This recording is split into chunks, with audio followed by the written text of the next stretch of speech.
امام حسن بصری رحمۃ اللہ تعالی کی خدمت میں سوال کیا گیا، کیا روحانی طبیب دوسروں کا علاج کر سکتا ہے، یعنی نیکی کی دعوت دینے والا مبلغ؟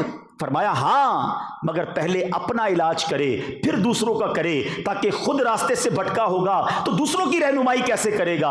اب آپ سے دوسرا سوال کیا گیا کہ لوگ کہتے ہیں دوسروں کو نصیحت اسی وقت کرنی چاہیے جب بندہ خود تمام برائیوں سے پاک ہو جائے۔ فرمایا شیطان تو یہی چاہتا ہے کہ نیکی کی دعوت دینے اور برائی سے منع کرنے کا دروازہ بند ہو جائے، ہر شخص اپنی اصلاح میں لگ جائے اور خود کو مکمل سدھار لینے سے پہلے نیکی کی دعوت بالکل نہ دے۔ یہ شیطان چاہتا ہے کہ نیکی کی دعوت کا دروازہ بند ہو جائے، تو یہی شیطان کی خواہش ہے، اس کو پورا نہیں کرنا، اپنی اصلاح کی کوشش بھی کرتے رہنا ہے اور ساتھ ساتھ دوسروں کو بھی نیکی کی دعوت دیتے رہنا ہے۔ اے میرے میٹھے اسلامی بھائیوں، ہم نے اس بات کی پہلے فکر کرنی ہے۔ دیکھیں سبحان اللہ، دعوت اسلامی کے مدنی مرکز نے، امیر اہل سنت نے ہمیں کتنا پیارا مدنی مقصد دیا ہے۔ اس میں اپنی اصلاح کی بھی بات کی ہے اور ساری دنیا تک نیکی کی دعوت پہنچانے کی بھی بات کی ہے۔ آئیے ذرا مل کر اپنا مدنی مقصد دہراتے ہیں۔ ہمارا مدنی مقصد کیا ہے؟ مجھے اپنی اور ساری دنیا کے لوگوں کی اصلاح کی کوشش کرنی ہے انشاءاللہ عز و جل۔ تو اس کے لیے میں اکاؤنٹیبلٹی کرنی ہوگی، روز سوچنا ہوگا کہ آج کا دن کیسے گزارا۔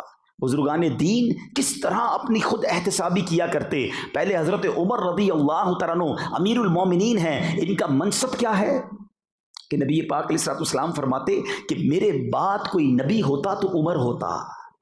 آقا علیہ الصلوۃ والسلام کی حدیث کا مضمون ہے، عمر جس گلی سے گزر جائے اس گلی سے شیطان نہیں گزرتا۔ مگر آپ کے بارے میں آتا ہے کہ روز رات کو آپ اپنے آپ کو ایک درہ مار کر پوچھتے تھے کہ بتا عمر آج کا دن کیسے گزارا ہے، تم نے یہ کام کیوں کیا، یہ کیوں نہ کیا۔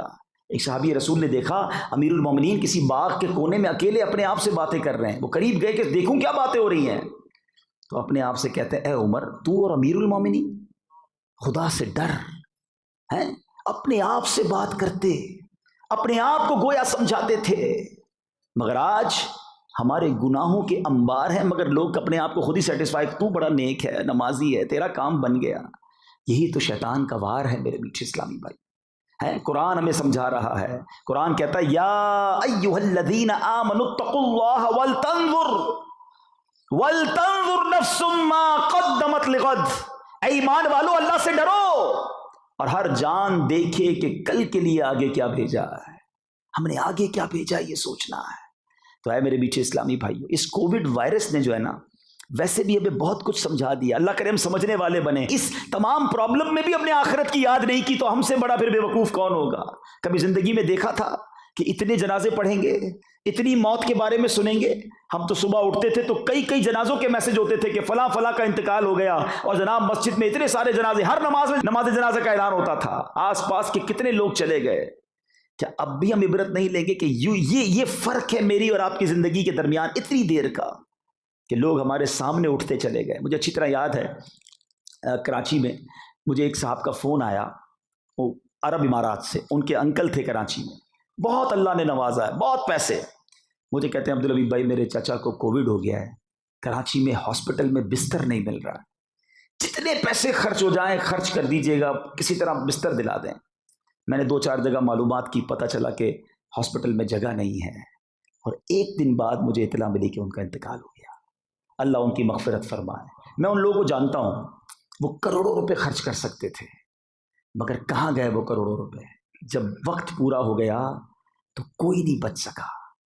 جب میرا اور آپ کا وقت پورا ہو جائے گا نا، پھر نہ ایک سانس ایکسٹرا ملنی ہے، نہ ایک منٹ ایکسٹرا ملنی ہے، پھر بھی ہم اللہ کی بارگاہ کی طرف نہیں آئیں گے، پھر بھی ہم خوف خدا نہیں کریں گے، پھر بھی ہم آخرت کی تیاری نہیں کریں گے۔ اب تو دنیا سے لاکھوں لوگ ہمارے سامنے سے گئے، میری اور آپ کی باری بھی آنے والی ہے۔ چلے جناب کووڈ سے بچ گئے، اللہ کی مہربانی ہے، مگر مرنا تو ہے نا۔ لیکن پھر بھی نافرمانی ہو رہی ہے، پھر بھی ایک ایسی لائف گزار رہے ہیں۔ دیکھیں میرے اور آپ کے موبائل پر ایک میسج آتا ہے، جناب آپ کا بیلنس 90% یوز ہو گیا ہے، اب ذرا بیلنس ڈلوا لیں ورنہ موبائل بند ہو جائے گا۔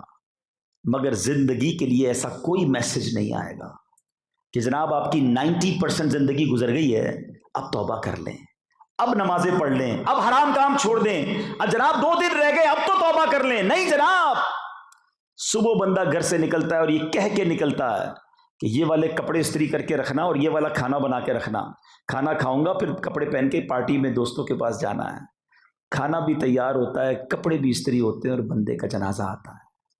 ایسا ہوتا ہے نا، ہمارے ساتھ بھی ایسا ہی ہونا ہے، اکیلے جانا ہے قبر میں، یاد رکھنا میٹھے اسلامی بھائی۔ یہ جو قرآن نے کہا نا کہ بندہ نفس دیکھے آگے کیا بھیجا، روایتوں کا مضمون ہے جب بندے کا انتقال ہوگا نا تو گھر والے کہیں گے میت نے پیچھے کیا چھوڑا ہے، اور فرشتے کہتے ہیں میت نے آگے کیا بھیجا ہے، ہم نے آگے کیا بھیجا کبھی سوچا؟ خدا را آگے کی تیاری کیجیے۔